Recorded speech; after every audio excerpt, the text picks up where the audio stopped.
get you going a little bit. I can't lie. It does get you going. I mean, what a face, Osita, man. You got calm down, man. Actually, don't do it, man. Hell, just let it rip. Just let it rip, man. Like and subscribe, and you can be like him. You can be like Osita. Head to our YouTube page, Foolish Club Media. Like and subscribe, and you can be like him. Nightly Fix every night, Sunday through Thursday in the building. I'm just telling you what, fellas. I'm in that space. Woo. I know, Serda, you've been in that space. Been rolling. Fellas, I'm not just doing this because of this trip, but I want to. And I've been doing all right. I ain't gonna lie, just kind of slid off here about the last week. But I'm gonna really let this week roll through as it is on a Wednesday.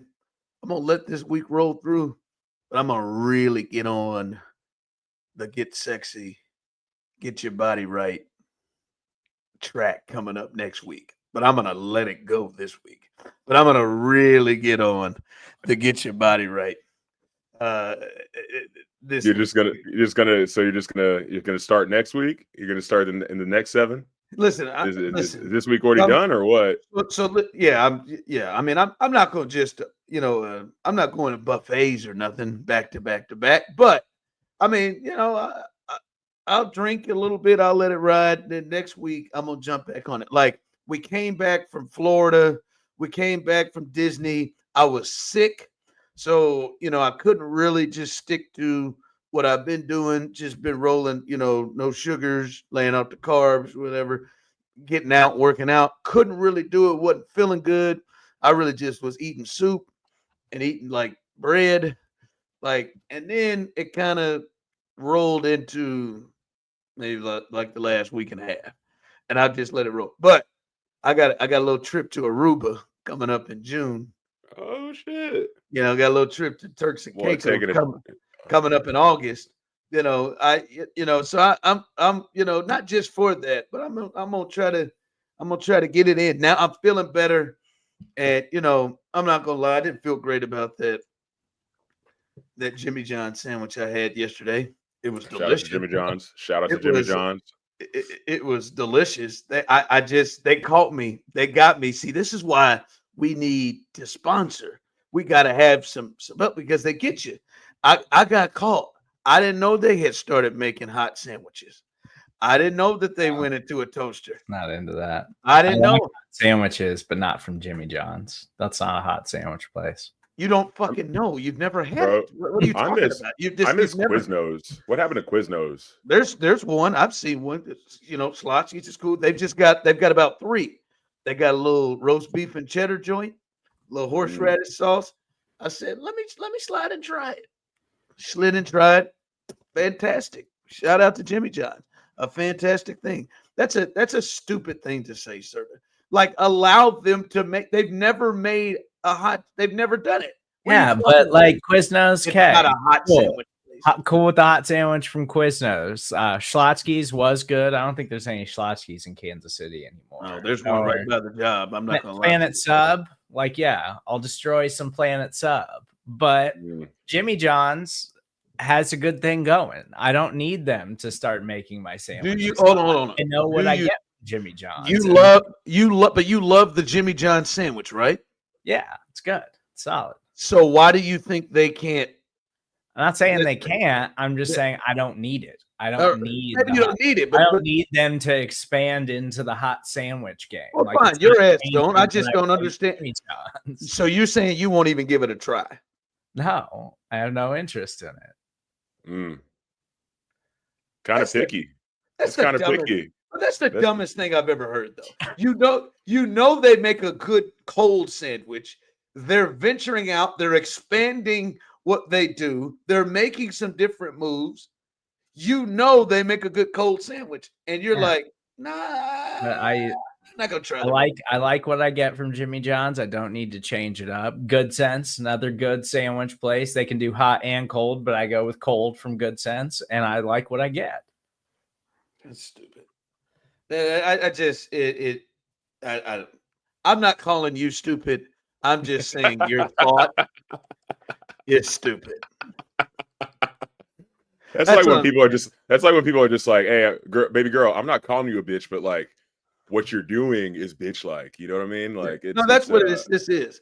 I was not prepared. I was not, and that's the beauty of the show, right? I was not prepared that you would have a negative take against Jimmy John's expanding and making warm sandwiches. I didn't think that. Like I was not prepared for that. But of course, you want to go in there and do that. You want to have a negative take. What's a negative take about them rolling in here? I can see, like when Burger King started to make them hot dogs, and when Burger King started to do them like Cheeto dippers or whatever. That's weird, right? Like when they started trying to bring tacos into the fold, that was weird. This fits. They're just warming up the sandwiches.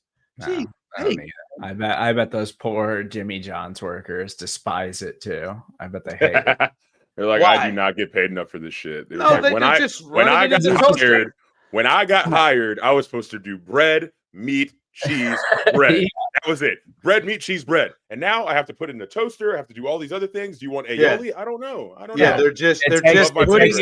It takes extra time and it slows down the chain of or like the line or whatever. Like, shut up. You're just saying things. You're just saying things to try to build upon this ridiculous argument that I'm not sure you believe, but you are just standing in it like Dan Orlowski did with Carson Wentz. I don't know that you really believe this.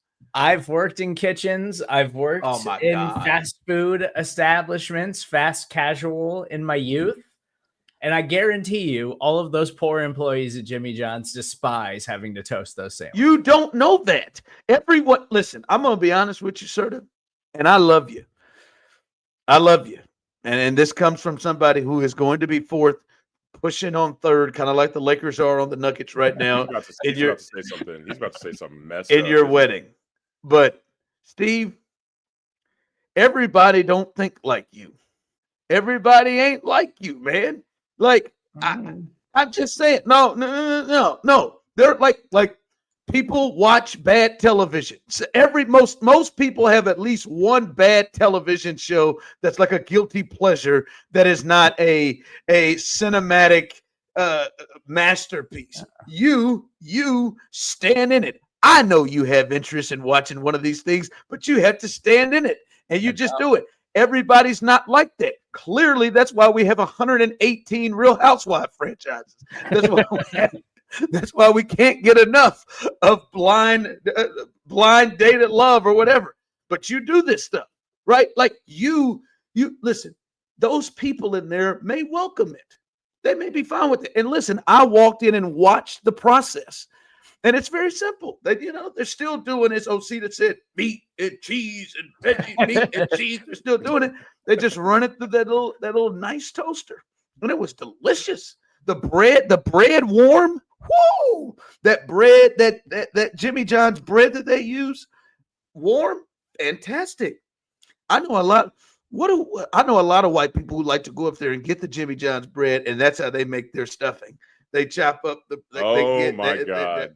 It is. I've seen it. Really? Serda, am I wrong? Yes. I've never seen it. Heard of anyone do that, but it doesn't actually sound good. Jimmy John's stuffing. That's not bad. I'm sure. I feel like you could get a deal on like day old Jimmy Yeah, John's. getting it day old. They go up there and I've seen it. I've heard of it. I said interesting. That's why you eat stuffing and I eat dressing. But whatever. I just like I'm putting it on those poor kids. They're fine. They're having a good time. There might be a couple of weirdos like Steve in there that are just mad about it. I feel like the weirdo is the person who's going in there just like, I fucking love that I get to toast this bread today. It's like I love the fact that they changed it. They brought a toaster in here, and I felt like something was missing. You know what I mean? I was making bread, meat, cheese, bread, and the whole time I was just like, you know what? We should heat it up. And I feel like they heard me up the corporate ladder. They heard me. They heard my ideas, and they put this in here just for me. That person's more fulfilled. Just for me. Now, Mr. Ron Hughley, would you like your sandwich that I toasted for you? I'd like to Dikembe Mutombo that. I'd like to Dikembe Mutombo that. No, that's mean because somebody has some passion about their work. There are some folks in there that are extremely passionate about Jimmy John's, and they are happy about what they are doing, and added some versatility to their sandwich game, and there are people up there. No, you know who the most like passionate about Jimmy John's was back in the day? The bike deliverers, the delivery drivers. Sure, those dudes were on point. They were on point with any sort of bike messenger crew that was out there. Just like, yeah, I work for Jimmy John's. They got the little satchel on the back of their bike and everything like that. They're racing through the streets trying to get sandwiches to places on time.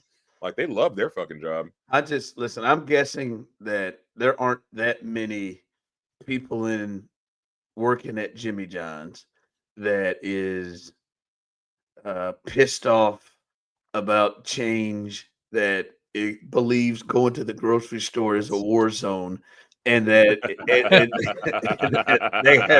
that combination. You know, one place Serda could never work? Chick-fil-A. Oh, hell no.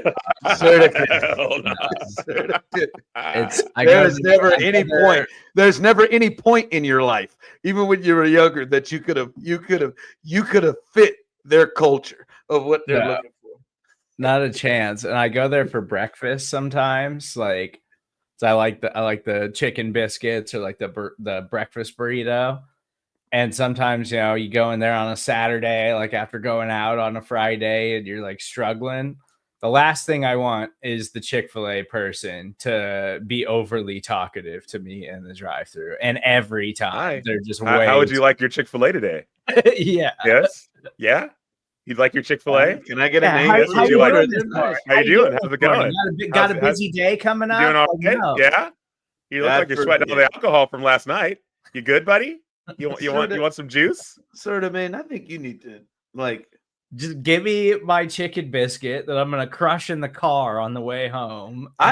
Leave me alone. I just didn't. I don't know. Maybe I didn't know. I knew you hated people, but I didn't know it was to this level at times, Steve. I'm even learning more about you, your hatred for people, because yes, they are very Buckle-like. I don't know if you are this old, if you remember walking into the Buckle where they were on you. They were on you, and I would have to tell them, like, the shop Buckle, the clothing store, Buckle. You go in the mall, the Buckle, they're on you as soon as you step in the door, and then they're following you. Can I help you with something? Like, hell, I'm just looking. Damn it! All right, like your issues with people is just nice people. Right, like they're bubbly, but they're not. They ain't like Uber driver. What do you probably put on? They're worse than Uber driver, dog. No, the only issue I have with them is, at least the ones I go to, they're meeting you at your car door, right? And sometimes I'm not completely sure about what I want on the menu, and I would like to see the menu, but I can't. This little laminated menu. Not always. Yeah. Not always, because sometimes I get up there and I'm like, what is all on the Cobb salad? Like, or what all comes with, like, just let me get to the whole damn menu. You ain't got to meet me, because they'll be 3 deep. They be getting you like super early, and they're just like, so what do you like? What do you want? I'm just like, I guess I want chicken nuggets. How many do they come in? Yeah. What do they come in? 5? Like, what are the sauces? Like, if you would have let me see this damn window, because to me, if y'all gonna do that, y'all need to set up 3 other damn drive-through windows with the order on it.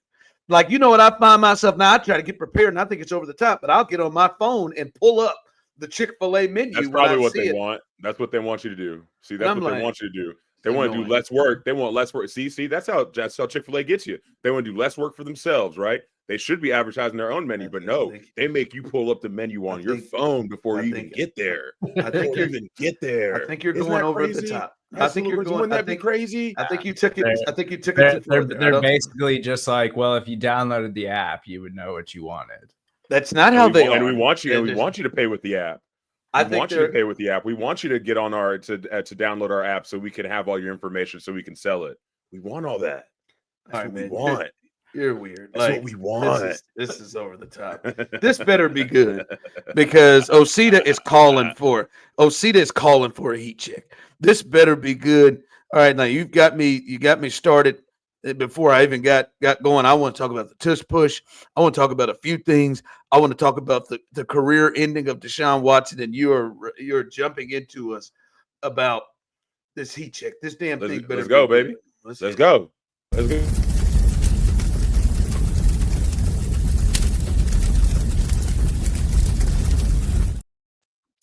All right, for today's Big O heat check, I want to talk about fads when it comes to fast food, fads when it comes to food in general. I don't know about you, Serda, but in Texas, we have this thing called birria tacos. It's like this, it's like this soup that you dip your taco in. I've made it before at home. You made it before? Okay, he's Mexican. He was never going to sit that down. It took me 6 hours. Look, and I'm sure it was made with love, and I'm sure it tasted great. But the problem was in Texas specifically, I started noticing burrito place up and down the street. Like they just kept opening them up, like just left and right. Can I step in real quick? I've never had one. It's not worth it. It's not worth it when you get it from a restaurant like that. They even had it at Jack in the Box. You know, I feel like food fads should be out, and I feel like the next food fad that is honestly trash that I want to pass on is the smash burger. I'm tired of smash burgers, man. I don't understand why. Look, okay, here's my story. So Bun B Trilogy, you know, what Guru OG. Hold on. Bun B Trilogy, the OG of hip hop in Houston, Texas, opens up Trill Burger, right? And it's this glorified burger experience that is supposed to be amazing, and there's lines up and down the street every single time. It starts as a pop-up, which I love. Go get your money. Do what you do. But I wait 2 years to get this burger. 2 years to get this burger. 2 years to get this burger. And you know what it was? A thin, just compressed patty that was sharp on the outsides and just thin. It was thinner than the bacon. You know, it just wasn't good, man. And I feel like the smash burger fad has got to go. I'm tired of it. I don't like it. The pickles are thicker than the burger. It makes no sense. It makes no sense at all. Now, I do like the sweet Hawaiian bun on there. It's pretty good. It's tasty. But as far as the entire thing, I felt like I just paid $20, and albeit it was at the rodeo. So, I mean, like, you know, prices are obviously going to be elevated there. You know, inflation hits hard everywhere. But it was like this just little micro burger. What the hell did I just pay for? Yeah. What did I just pay for? I mean, I love a good smash burger, but I feel like you gotta find the good spots, because like places like that, like I'm not an In-N-Out person. Like In-N-Out is fine. I don't think it's particularly good. Like people who try to bill it as like it's the greatest burger ever. Like I would much rather just go to Five Guys or something like that. But there's a couple of good smash burger spots here in Kansas City. What I don't like is like these burger places that are popping up that like they just like try to make like all the exotic burgers and stuff. Like, oh, they have the wagyu, yeah, blah, blah, and blah, like burger pineapple, and like no, like we know how to make a good burger. Just make a really good burger, and people will come eat it. It's not that difficult. Like we don't need to get fancy with it. Matter of fact, I'm changing my heat check. I am tired of all extra foods. I'm tired of all extra foods. I'm tired of the brisket made burger and the mile high nachos with ostrich and all these crazy delicacies on it. Like I just want simple food, man. I just want simple food. Look, man, I'm not trying to get acid reflux, man. Like it's just, I feel like all of it is just like GERDs waiting to happen. You take one bite and then you're just like die. What happened to simplicity? Keep it simple, stupid. That's what I've always heard. It's, you know? I really like burrito tacos, but you got to get them from like a good spot. Like you got to go to a real. Oh, so Jack in the Box is a bad spot for that? Yeah. Is that what you're saying? Jack in the Box isn't the best place to get burrito tacos? there's these places that have been popping up in Kansas City that are like drive-through Mexican spots that are they're like, certainly a step up. Ron knows, like Ponchos, but they're like even kind of like a step up from Ponchos. I had burrito tacos. I got them once. They weren't good. You got to go to either, it's got to be like a food truck or it's got to be like a legit taco spot to get good burrito tacos. See, the problem with food trucks these days is that anyone can get one. It used to be reserved for if you couldn't afford a brick and mortar spot, so the food was good. You know what I mean? Now they're just like, oh shit, I can spend like 15 bands on this real quick and then go get myself a taco truck. Oh, whoa, he's loading the gun. Hey, calm down. Hey, Ron. I know, don't do it, Ron. Don't do it, Ron, please, man. Come on, man. You got children, man. Do a flip. One of the greatest scenes that you can never get away with now on All in the Family, when Archie Bunker's wife was talking to him and he did the fake Russian roulette and kept rolling it and more. What the fuck? Hold on, man. Didn't somebody get in trouble for doing the finger guns recently too? A lot. Like sports it happens all the time. They've taken it out of everything. You can't do it in sports. John Morant's gonna get fined. He did it to the Warriors bench last night. Gonna get flagged? No, I don't think so. No, okay. Wu-Tang. Sorry. You've just taken out smash burgers, which is like feed them fish heads. I'm sick of that shit. It's like, it's weird. Okay. You are literally, and I hated it because you got Serda in because he just heard your story and he said places like that.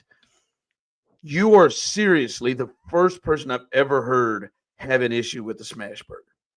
And not just I'm the first person? And not just a smash burger, but in particular Trill burgers. Like, you're the first person. Bro, everyone I know calls it mid. Listen, you're the first person I've heard that just say it was disgusting. I didn't say, hold on. Did I say disgusting? You said it. Don't put words in my mouth. You implied it. You said it wasn't good. You said it was good. It wasn't great. I thought it was going to be this. It wasn't good. Burger.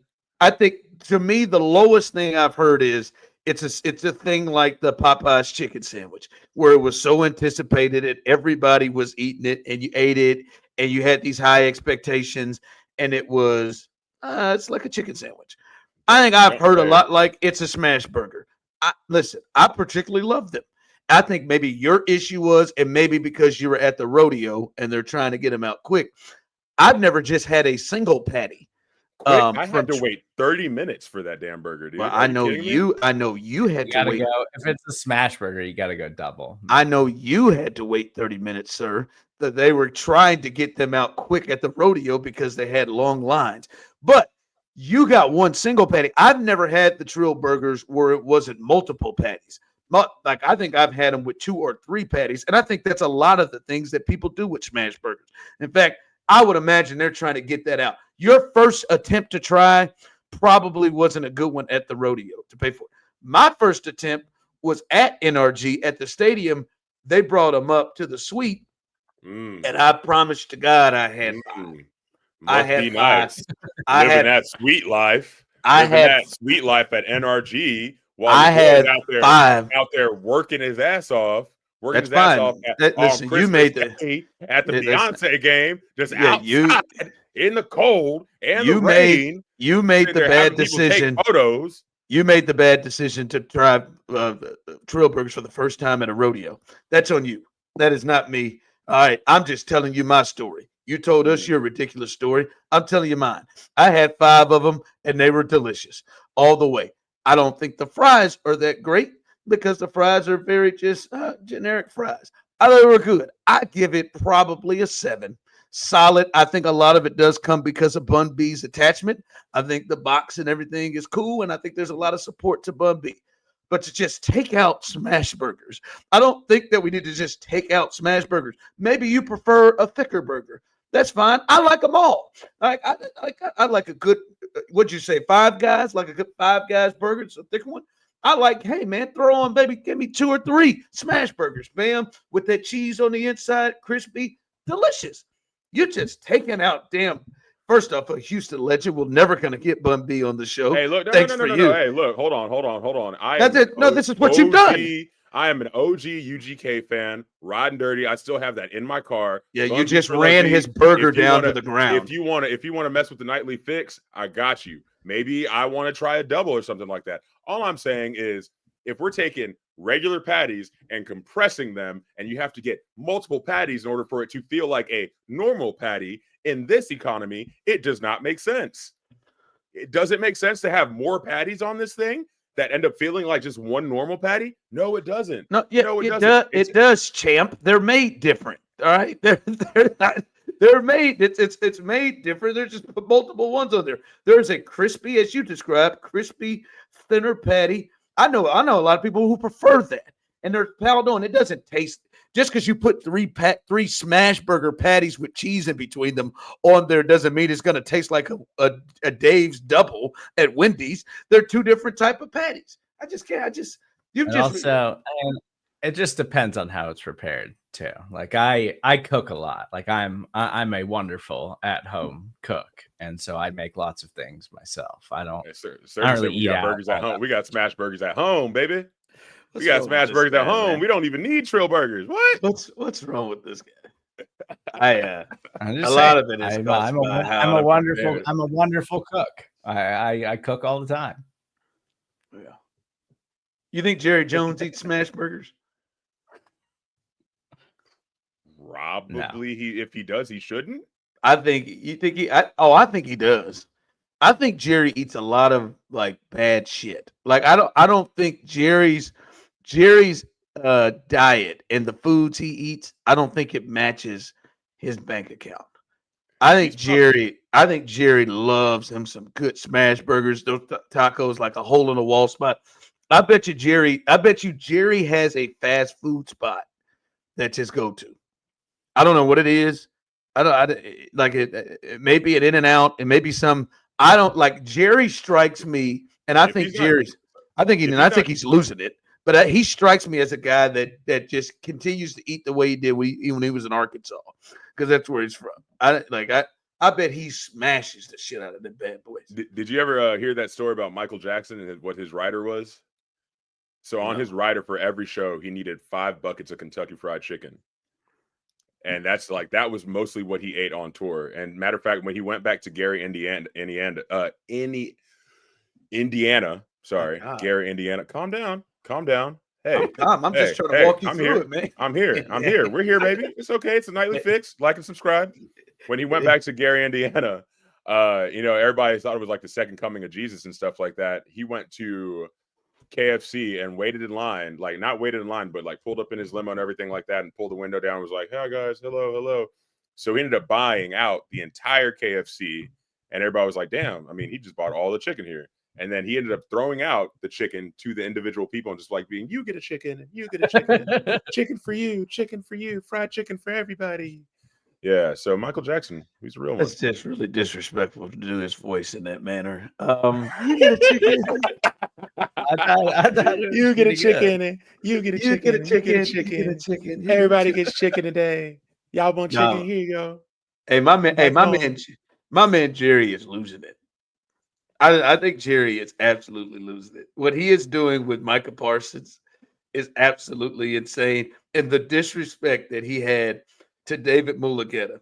We didn't get to touch this yesterday. David Mulugeta, who is his agent, who is the person who worked the greatest contract and heist of all time by getting Deshaun Watson while having 27 sexual misconduct lawsuits on him to get the first all guaranteed contract for the most money in the history of the sport.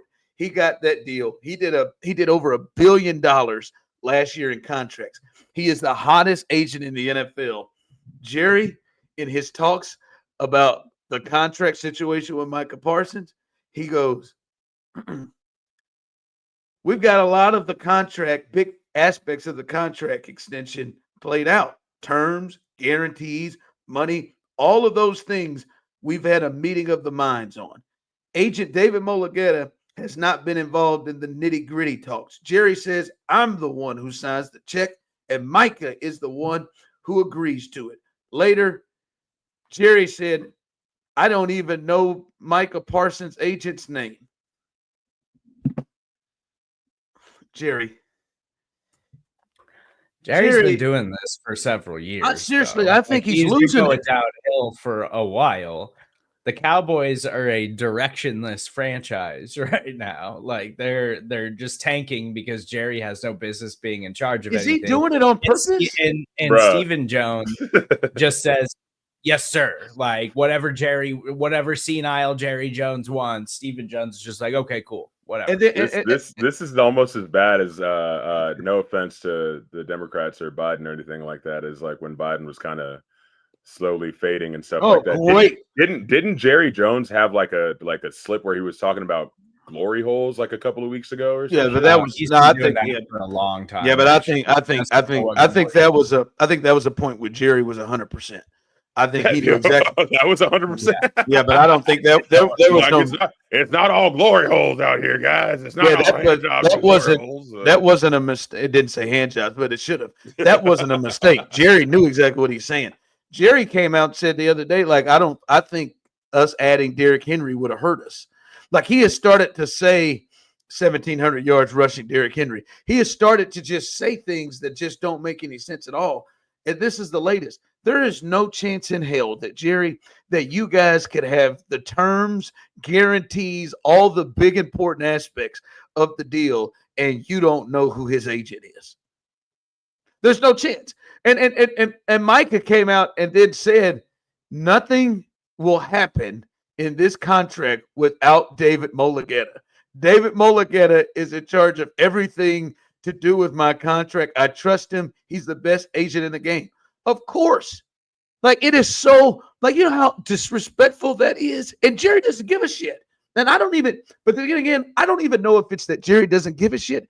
I honest to God, like you just said, this feels like a Joe Biden situation to where Jerry's just saying shit. Like, yeah, man, I don't even know. What do you mean you don't know, David? We've just worked together for 6 hours on this contract. You don't know who David Mulugheta is? I mean, Jerry is out of control. It does feel like almost like a Vince McMahon type of situation that this thing ain't gonna get right until somebody takes over. But nobody's gonna ask him to. And then again, sometimes you think Jerry's lost it, but then again, when you see Jerry, and he had maybe one of the best scenes in that television show that he was on, Landman with Billy Bob Thornton. I mean, go check it out. I don't know how. I didn't know it. Jerry slid himself into a scene there, and he was immaculate. I mean, he was fantastic. He was great. I looked at Billy Bob Thornton. I think Billy Bob Thornton almost shed a tear. He had me, but then he goes in and loses it like this. I don't know what's going on with Jerry. It's because Taylor Sheridan, the show creator, is a big Texas guy, so he probably likes the Cowboys, and he's also very rich, and so he's probably just like friends with Jerry. Serda, I want you to. By the way, that's a great show too. Billy Bob Thornton was I mean, born to play that role. It's got an old girl from the best way I can describe her is this is where we are in age, fellas. Billy Bob Thornton's wife on the show is the chick that put the whipped cream on her titties on Varsity Blues. Oh, I don't know her name. It's like Allie something. Allie something, but she's his wife in the show. It is crazy. But Serda, go watch. Just find the Jerry Jones scene. That shit, like I said, damn, Jerry. Shit, you need to be on Young and the Restless. You need to be on Days of Our Lives with this thing. You should be on. He was like, I was gonna be on Dallas, but I ended up moving here. Hell yeah, Jerry. Hey, Jerry might not have this ownership down, this owner stuff down. I think he may run the Cowboys into the ground. But damn it, man. Whatever the next soap opera is, first call I'm making if I'm running that thing is let me get Jerry Jones. Because that motherfucker.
there's some NFL stuff I wanna get to, but I gotta get this answered before we move forward.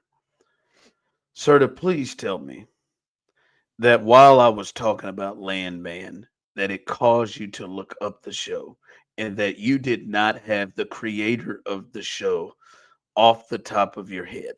Please tell me that in that process you were looking that up, that you just don't have the creators' names of just random shows known in your head. No, I don't have that off the top of my head. Steve, man, what the hell? I don't think that's weird. Taylor Sheridan's a very prominent show creator. He's made tons of stuff. He created Yellowstone? Let me ask you this: have you watched Landman? No. Actually. Have you even planned on watching it? No, but I've watched a lot of other Taylor. So why do you? But why do you know? Like what? Like I can understand if you're watching. It's what he loves. It's like I've never listened to Sepultura, but I know that Rick Rubin produced it. You know what I mean? Like I know it's when you have something that you're into it. You're fully invested in it. How did you find out about it? Did you look it up to make sure I was right? No, I trust you on it. I didn't. Know he did. I didn't. I just wanted to ask you. In fact, I think I had heard it while I was watching it that he is the one who created it. But I'm trying to get, how did that cross your doorstep? Like if you had no interest in watching it, you've never seen it. How did it cross your doorstep? That I wouldn't have been sure if you'd heard of it.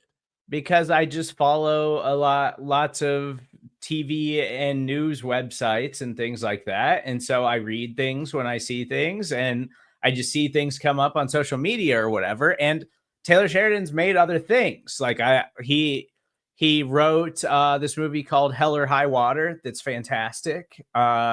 He also made this movie called Wind River that was really good. And then Hell or High Water was really good, right?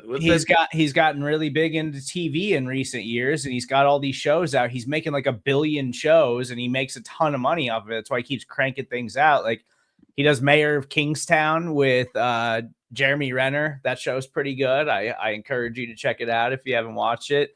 Yellowstone was like his massive Steve. Okay. He's got that show with Zoe Saldana. I don't even know the name of it. He's got like 1 billion shows, and now there's a bunch of Yellowstone spin. Listen. I really want to get to this football stuff. But now I feel cornered. And now I just feel like I just want to throw out random shows to see if you off the top of your head. And I would like for you to throw some out to Osita, just to see off the top of your head how crazy you are with this. Who created Bad Monkey? That I'm not sure about. Okay, thank God. All right. I feel better now. Was it the guy who did Ted Lasso? No, I don't think so. No, he made I think he's involved in Shrinking. I don't think he made Bad Monkey. Shrinking, great show. Absolutely. Amazing show. Great that show. It is. I do love Shrinking. That show is beautiful. Let's go for something easy. Breaking Bad and Better Call Saul. Well, that's easy. Oh, yeah, it's Vince Gilligan. Yeah. Okay. Let's see. The Pit. I have no idea on that one. No clue. Okay. All right. That's fair. All right. I'm feeling a lot better about this. I'm feeling Silo. I know the person's name, but I don't have it off the top of my head. I can name the author of the book. That's cool. It's Bill Lawrence developed Bad Monkey. All right. Bill Lawrence. He did do Ted Lasso and Shrinking, I think. Hey, look at that. Look, the boy's never wrong. Listen, I feel a lot better about this now. Okay, because I was nervous. Okay, so I had it.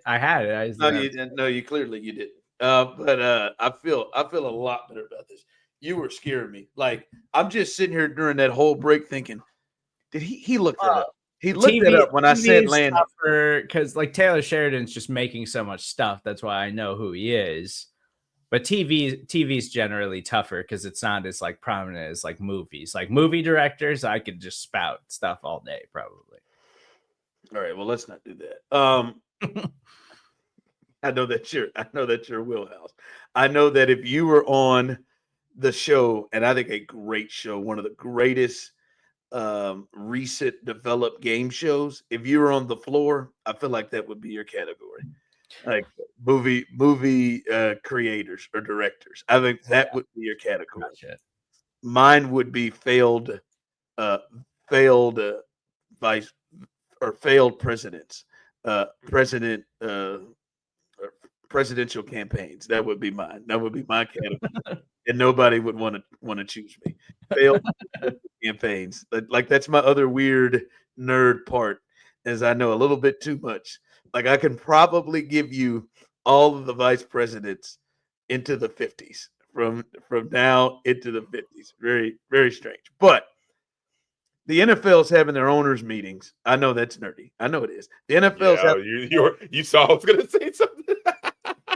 Oh, I have watched. I didn't even have to say it. Oh, that's so funny. I've watched most recently the entirety of the National Democratic Convention in the 1960s.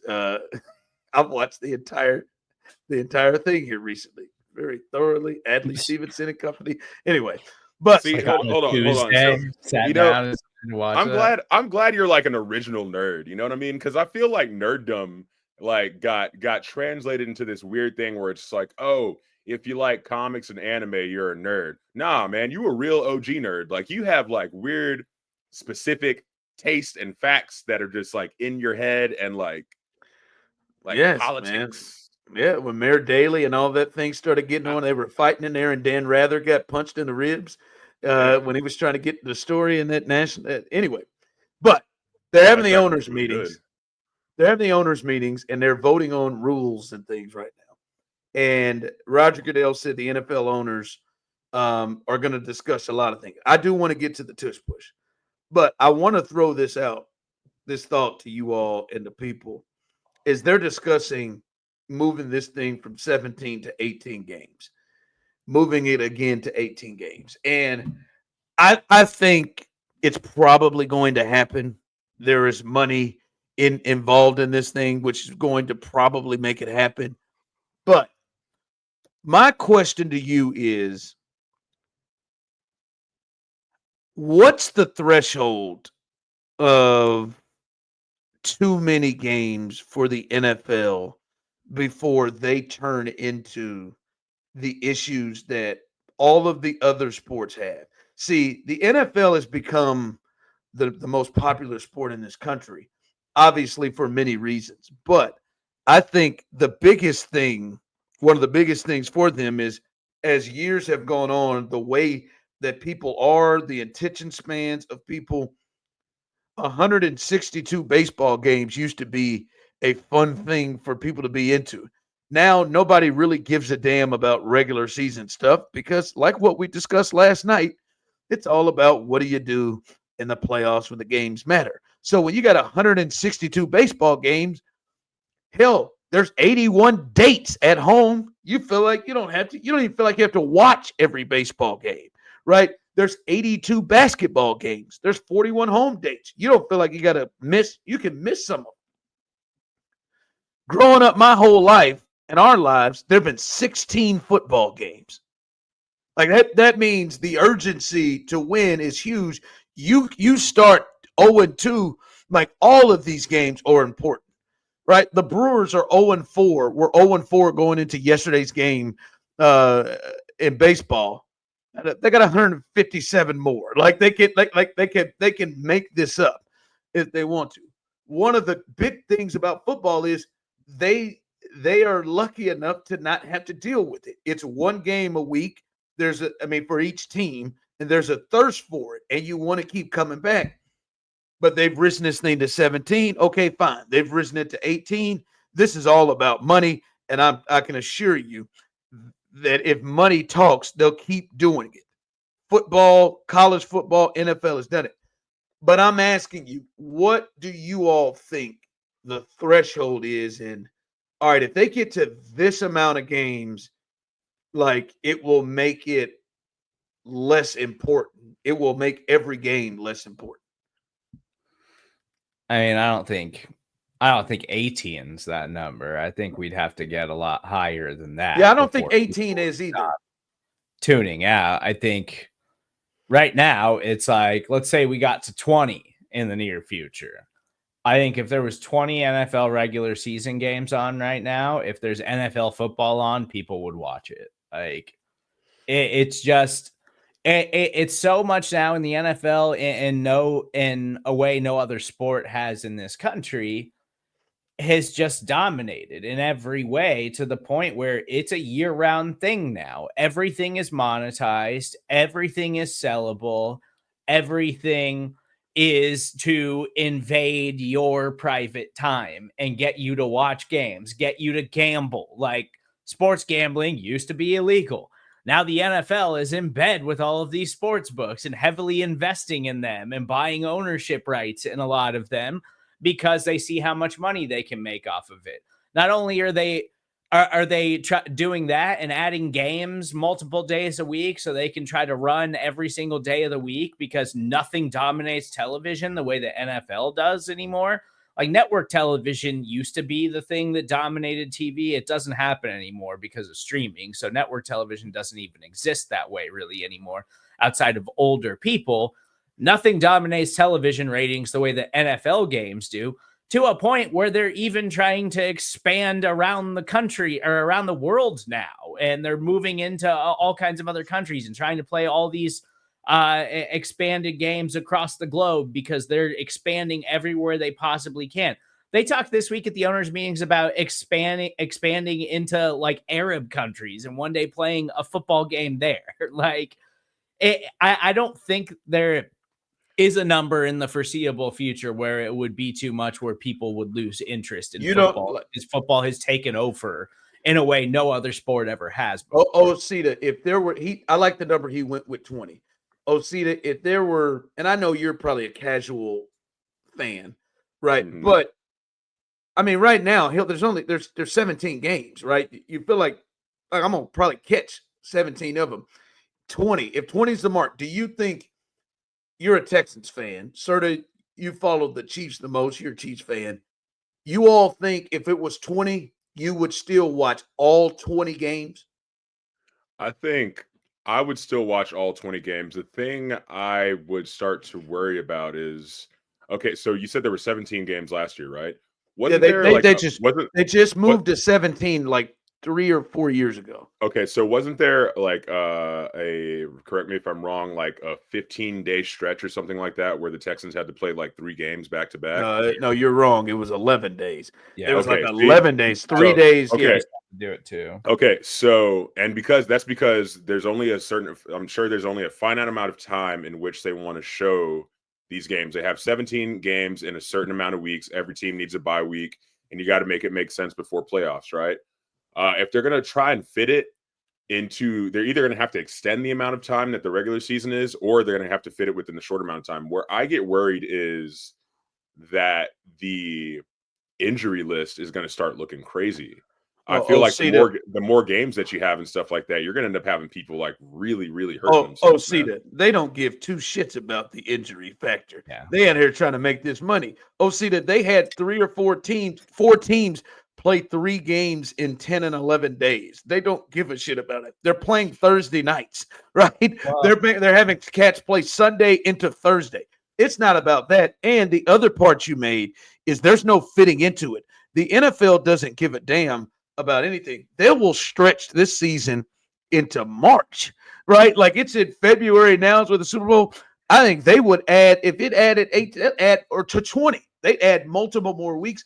They have no discretion about other sports. There used to be like a wink, wink, nod, nod. Hey, Christmas Day's basketball. We understand that. Now the NFL said, F that. We don't care. We'll move right into your sport. It doesn't matter. So it's all about money. I just wonder, like, to me, the secret sauce is the amount of games that they have that everything feels urgent and you can't miss it. And they just keep tacking it on. I agree. I don't think 18 is the number. I don't know if 20 is the number, but you start getting towards that, man. Like, you may get to a deal where it's like, I don't know if I need to watch this game. Like, I don't know if I.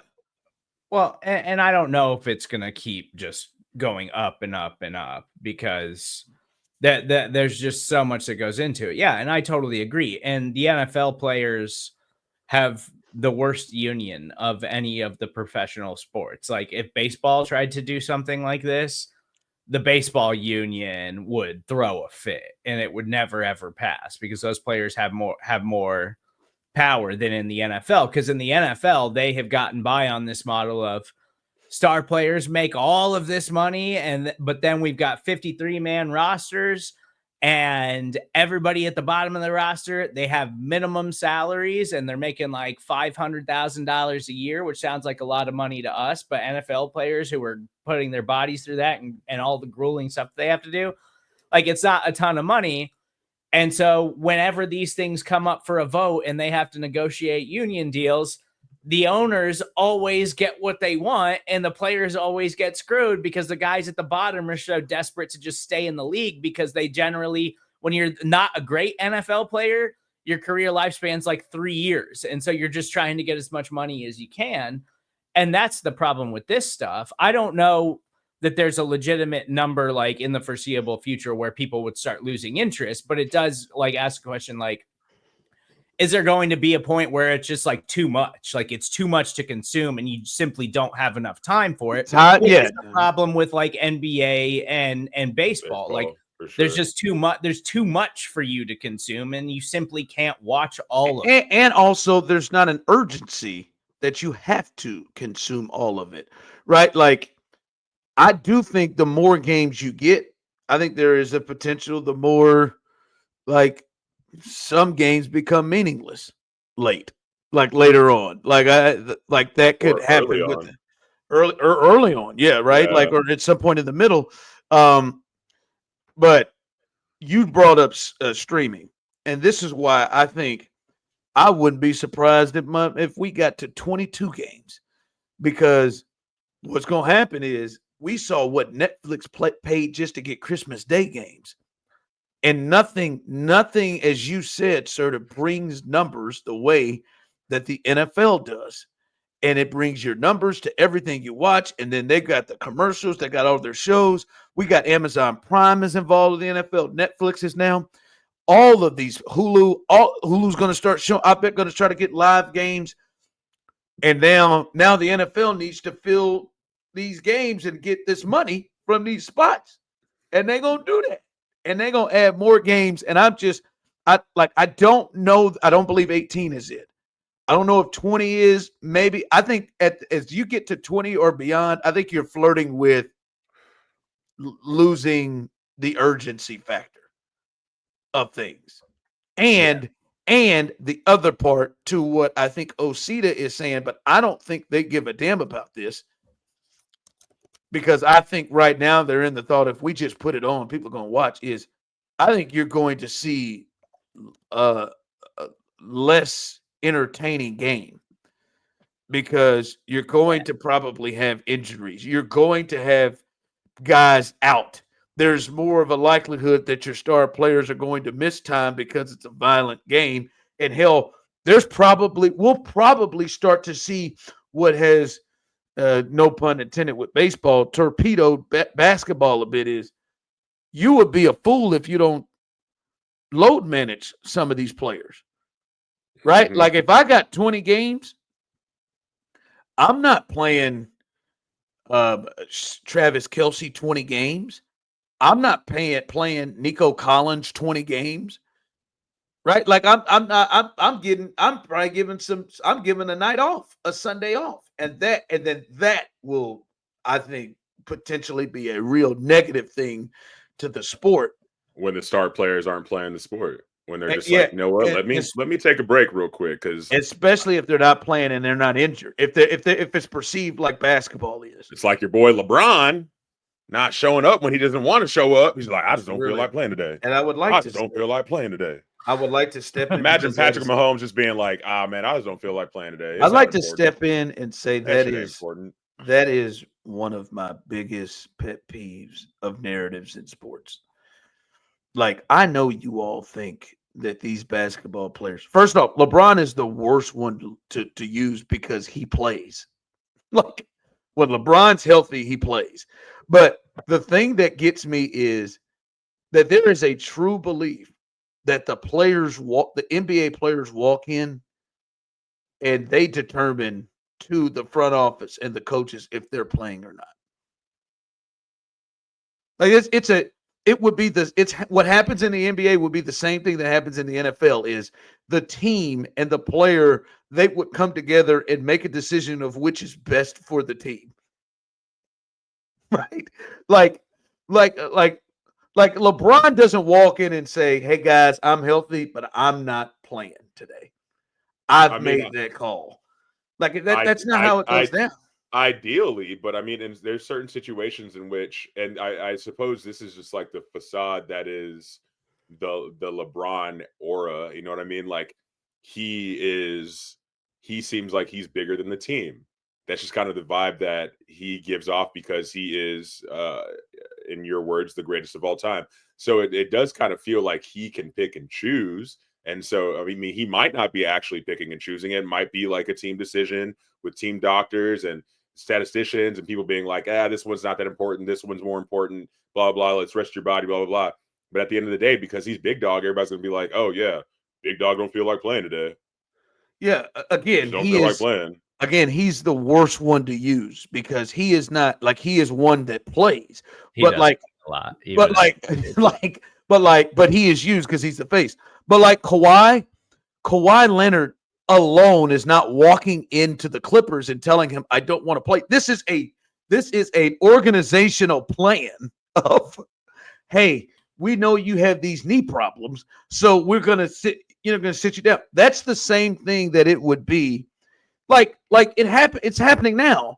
The last week of the regular season, Josh Allen didn't play. Patrick Mahomes didn't play. Travis Kelce didn't play. CJ Stroud played 4 plays.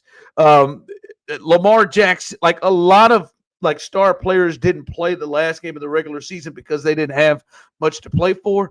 That wasn't them walking in there and saying, "I'm out today, guys. I'm out. I've decided I'm out today." I just want to see what this bench like. Let's go. It was an organizational plan, and it is. And I didn't mean to veer off here, but it is one of the narratives that annoy me the most.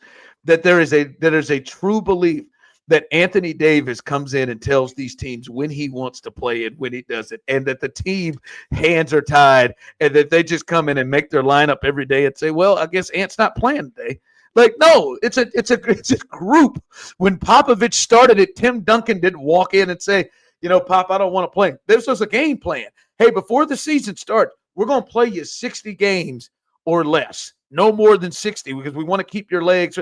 It is wild how the basketball players have been stuck with this thing. It's wild to me, but I just think the NFL has a great thing going. The amount of games and the way the product is going, I think it's a slippery slope to keep adding games to mess with the product and to mess with the great advantage that they have over any other sports, and its urgency. I'm telling you right now, the NBA in its regular season would be far more entertaining if they played 50 games. Yeah, I mean, tune in next week when Jerry Jones calls for like 40 games, 40 game seasons. I can't wait to hear that one. No, they might. These kids need to play 40 games. We need 40 out of them. Let's go. Take us home, Osita. All right. Well, speaking of players that didn't have enough game or maybe too much game, I was in love with a little redheaded girl when I was in high school, and it was a beautiful thing.